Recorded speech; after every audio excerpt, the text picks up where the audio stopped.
First, I do want to thank Senators Cornyn and Cruz for hosting this delegation trip to our southern border. It was invaluable and extremely educational. And I also had visited the border a number of years ago during the Trump administration. You'll find the Republicans, it doesn't matter the administration. We're going to go see when there are issues. But what I saw on this trip was infinitely worse than what I saw several years ago. My colleagues have already shared some of the stories and what we witnessed, what Border Patrol agents shared with us, the people that we encountered at the border. I am always so saddened by the rape trees and the treatment of the girls and women as they found their way to our border at the hands of the coyotes, those that are physically and sexually abusing them. And I am going to share another story. There is a department, it's Air and Marine Operations within Border Patrol. They are the ones that took us up in Black Hawk helicopters along their patrol route.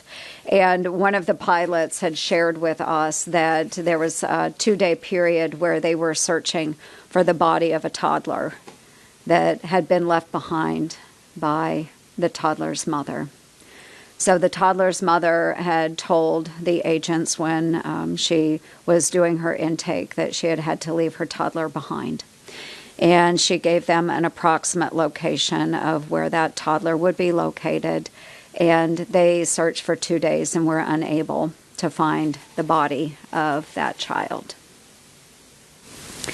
This administration continues to encourage these dangerous journeys with their catch and release, open door border policy.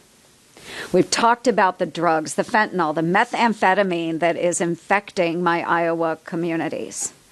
We have talked about the rape of innocent children and women as they engage in this journey. We have talked about the absolutely unnecessary deaths of people making this trip.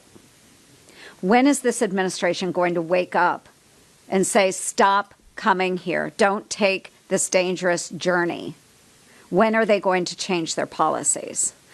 Now, while we were standing there at the border, on the river, across the river from us, was a spotter for the cartel.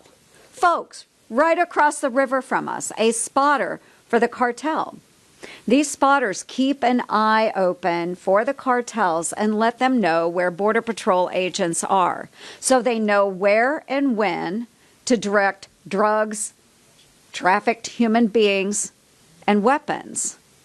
I mean, they're over there and they're just taunting us with their presence. And so a bill that I have introduced, and I just did this, and it's something that as Congress we can do, whether the president buys in or not. I hope he does, because we'd love to see the legislation passed. It's the Transnational Criminal Organization Illicit Spotter Prevention and Elimination Act, and it enhances the penalties for these spotters that are abetting our cartels that control the border. So it can increase fines and impose up to a 10-year maximum prison time. Folks, this is just one of a number of efforts that are available by members of Congress out there. We just hope the administration wakes up and understands what a horrible humanitarian crisis we have at the southern border.